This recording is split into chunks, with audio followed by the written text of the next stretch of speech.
നിയമസഭാ തെരഞ്ഞെടുപ്പിൽ തിരുവനന്തപുരം നേമം എല്ലാ രാഷ്ട്രീയ പാർട്ടികളും മുന്നണികളും നേതാക്കന്മാരും ജനങ്ങളും ഉറ്റുനോക്കുന്ന ഒരു മണ്ഡലമാണ്. കേരളത്തിൽ ആദ്യമായി BJP താമര വിരിയിച്ച നേമത്ത് പിന്നീട് ശിവൻകുട്ടി അരങ്ങുവാണ് കാഴ്ച. പക്ഷെ ഇത്തവണ ആര് നേമത്ത് എന്നുള്ള ചോദ്യങ്ങൾ നേരത്തെ തന്നെ തുടങ്ങിക്കഴിഞ്ഞു. BJP സംസ്ഥാന അധ്യക്ഷൻ രാജീവ് ചന്ദ്രശേഖർ നേമം തന്നെയാണ് ലക്ഷ്യമിടുന്നത്. കോൺഗ്രസിന്റെയും CPM-ന്റെയും പ്രധാന നോട്ടം നേമം തന്നെയാണ്. നേമത്ത് ശിവൻകുട്ടി തന്നെ CPM-ന്റെ സ്ഥാനാർത്ഥി. നിക്ഷേപ തട്ടിപ്പിനിരയാവരെ നേരിൽ കണ്ടു എന്നുള്ള ചർച്ചകൾ സജീവമായി കഴിഞ്ഞു. നിക്ഷേപകർക്കൊപ്പമെന്ന് മന്ത്രി, ശിവൻകുട്ടിക്കൊപ്പം പ്രാദേശിക നേതാക്കളും സമരക്കാരെ ആശ്വസിപ്പിച്ചു മടക്കം. നിയമസഭാ തെരഞ്ഞെടുപ്പിൽ നേമത്ത് LDF-നായി ആരിറങ്ങുമെന്ന ചർച്ചയ്ക്കിടെ മന്ത്രി V ശിവൻകുട്ടി വീണ്ടും സ്ഥാനാർത്ഥിയായേക്കും. CPM ഭരണസമിതി വഴിയാധാരമാക്കിയ നേമം സർവീസ് സഹകരണ ബാങ്കിലെ നിക്ഷേപകരുടെ ആശങ്ക അറിയാൻ തെരഞ്ഞെടുപ്പിന് മാസങ്ങൾ മാത്രം ശേഷിക്കെ മന്ത്രി നേരിട്ടെത്തി. ബാങ്കിലെ ക്രമക്കേട് തുറന്ന് സമ്മതിച്ച മന്ത്രി നിക്ഷേപകർക്കൊപ്പമാണെന്ന് ആവർത്തിച്ച് പ്രാദേശിക CPM നേതാക്കളെയും കൂട്ടിയുള്ള ഇടപെടൽ തെരഞ്ഞെടുപ്പ് പ്രചരണത്തിന്റെ തുടക്കമെന്ന് വിലയിരുത്തൽ. നേമം CPM-ന് ചെറിയൊരു മീനല്ല എന്നത് തന്നെയാണ് മാസങ്ങൾക്ക് മുൻപ് മന്ത്രി നേരിട്ടിറങ്ങാൻ കാരണം. BJP-യുടെ അക്കൗണ്ട് പൂട്ടിച്ചെന്ന് നിരന്തരം പറയുന്ന CPM-ന് നിയമം നിലനിർത്തുക പ്രധാനമാണ്. അങ്ങനെയാവുമ്പോൾ സിറ്റിംഗ് MLA-യും മന്ത്രിയുമായ V ശിവൻകുട്ടിയെ തന്നെ മത്സര രംഗത്ത് ഇറക്കണമെന്നാണ് പൊതുവികാരം. മറ്റു പല പേരുകളും ഉയർന്നു വരുന്നുണ്ടെങ്കിലും BJP സംസ്ഥാന അധ്യക്ഷൻ രാജീവ് ചന്ദ്രശേഖർ നേമത്ത് സീറ്റ് ഉറപ്പിച്ച സാഹചര്യത്തിൽ ശിവൻകുട്ടിയിലൂടെ മത്സര രംഗത്ത് മുന്നേറാനാവുമെന്നാണ് LDF-ന്റെ കണക്കുകൂട്ടൽ. വിജയ സാധ്യതയ്ക്ക് തടസ്സം പറയുന്നതിലെ ഒരു ഘടകം CPM ഭരണസമിതി ക്രമക്കേട് കാട്ടി കടുത്ത പ്രതിസന്ധിയിലാക്കിയ നേമം സർവീസ് സഹകരണ ബാങ്കിലെ നിക്ഷേപകരുടെ ആശങ്കയാണ്. 100-ലേറെ കോടി രൂപയുടെ തട്ടിപ്പാണ് നടന്നത്. വർഷങ്ങളായി സമരമുഖത്തുള്ള നിക്ഷേപകരെ കാണാൻ മന്ത്രി നേരിട്ടെത്തി. തെരഞ്ഞെടുപ്പിന് മാസങ്ങൾ മാത്രം ശേഷിക്കെ തെരഞ്ഞെടുപ്പ് പടിവാതിൽക്കൽ നിൽക്കുന്ന സാഹചര്യത്തിൽ എന്തെങ്കിലും നീക്കുപോക്കുണ്ടാകുമോ എന്ന നിക്ഷേപകർ ഒട്ടുനോക്കുകയാണ്. എന്തായാലും മന്ത്രി വന്നു. സങ്കടക്കടലിലായ നിക്ഷേപകരെ അഭിസംബോധന ചെയ്തു.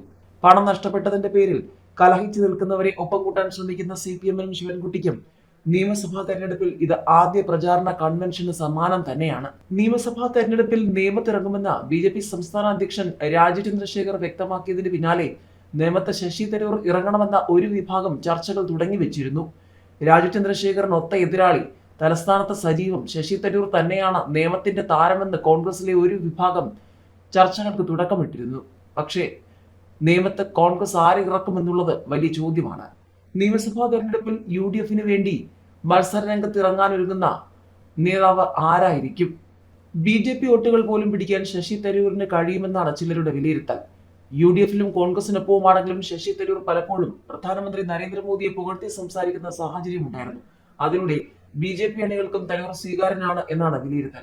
മാത്രമല്ല, വരുന്ന തിരഞ്ഞെടുപ്പിൽ ഓരോ സീറ്റും നിർണായകമാണ് എന്നതിനാൽ നേമത്ത് നിലവിൽ തരൂരിനേക്കാൾ അനുയോജ്യനായ ഒരാളില്ലെന്നും പൊതുവെ അഭിപ്രായം ഉയർന്നുണ്ട്. മാത്രമല്ല, MP എന്നതിൽ നിന്ന് മാറി കഴിഞ്ഞ കുറച്ചു കാലമായി തലസ്ഥാനത്ത് സജീവമാണ് ശശി തരൂർ. വരുന്ന നിയമസഭാ തെരഞ്ഞെടുപ്പിൽ ഒരു സീറ്റ് എന്ന മോഹം നേരത്തെ ശശി തരൂർ വച്ച് പുലർത്തിയിട്ടുമുണ്ട്. ഏതായാലും വരാനിരിക്കുന്ന തെരഞ്ഞെടുപ്പ് കൂടി മുന്നിൽ കണ്ട് തലസ്ഥാനത്ത് സജീവമാണ് ശശി തരൂർ എന്നാണ് ചിലരുടെ വിലയിരുത്തൽ. മണ്ഡലത്തിൽ ഇക്കുറി ശക്തനായ സ്ഥാനാർത്ഥി വന്നില്ലെങ്കിൽ BJP വിജയിക്കുമെന്ന അഭിപ്രായം കോൺഗ്രസിനുണ്ട്. ഇതോടെയാണ് ശശി തരൂരിന്റെ പേരിന് പ്രാധാന്യമേറിയത്. ഇക്കുറി ലോക്സഭയിൽ BJP ഏറ്റവും പ്രതീക്ഷയുടെ കണ്ണുവെച്ച മണ്ഡലത്തിൽ ചെറുതെങ്കിലും അവസാന നിമിഷം വിജയം പിടിച്ചെടുത്തത് ശശി തരൂരിന്റെ വ്യക്തിപ്രഭാവത്താലാണെന്ന് പലരും ചൂണ്ടിക്കാണിക്കുന്നു. 2016-ൽ നേമത്ത് നേടിയ വിജയത്തോടെ കേരള നിയമസഭയുടെ ചരിത്രത്തിൽ ആദ്യമായി BJP അക്കൗണ്ട് തുറന്നിരുന്നു. എന്നാൽ 2021-ലെ തെരഞ്ഞെടുപ്പിൽ കുമ്മനം രാജശേഖരനെ 3949 വോട്ടുകൾക്ക് പരാജയപ്പെടുത്തി V Sivankutty നേമമണ്ഡലം തിരിച്ചുപിടിച്ചു. K Muraleedharan UDF സ്ഥാനാർത്ഥിയായി എത്തിയപ്പോൾ 36,524 വോട്ട് നേടിയതാണ് CPM-ന് ജയമൊരുക്കിയത്. അതേസമയം കഴിഞ്ഞ ലോക്സഭാ തെരഞ്ഞെടുപ്പിൽ രാജീവ് ചന്ദ്രശേഖറിന് നേമമണ്ഡലത്തിൽ നിന്നും 22,126 വോട്ടിന്റെ ലീഡും തദ്ദേശ തെരഞ്ഞെടുപ്പിൽ BJP-ക്ക് ആകെ 7,913 വോട്ടിന്റെ ലീഡുമുണ്ട്. ഈ കണക്കുകൾ BJP-ക്ക് വലിയ ആത്മവിശ്വാസം നൽകുന്നുണ്ട്. അതുകൊണ്ട് തന്നെ രാജീവ് ചന്ദ്രശേഖർ കൂടി ഇറങ്ങുന്നതോടെ BJP ക്യാമ്പ് തികഞ്ഞ പ്രതീക്ഷയിലാണ്. അവിടെ ശശി തരൂർ മാത്രമാണ് മറുമരുന്നെന്നാണ് കൂടുതൽ പേരും അഭിപ്രായപ്പെടുന്നത്. നിലവിൽ ഇടതുമുന്നണിയിൽ നിന്ന് ശിവൻകുട്ടിയുടെ കാര്യത്തിൽ മാത്രമാണ് ഒരു ധാരണയുണ്ടായിട്ടുള്ളത്. അതുകൊണ്ട് തന്നെ ശക്തമായ ത്രികോണ മത്സരത്തിന്റെ സാധ്യത കൂടി കണക്കിലെടുക്കുമ്പോൾ വരും ദിവസങ്ങളിൽ നേമത്ത് വലിയ ചോദ്യങ്ങൾ തന്നെയായിരിക്കും.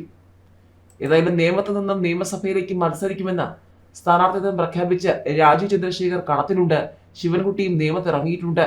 അങ്ങനെയെങ്കിൽ കോൺഗ്രസ് അധികം വൈകാതെ കളത്തിൽ പ്രമുഖരെ ഇറക്കുമെന്ന് വ്യക്തം.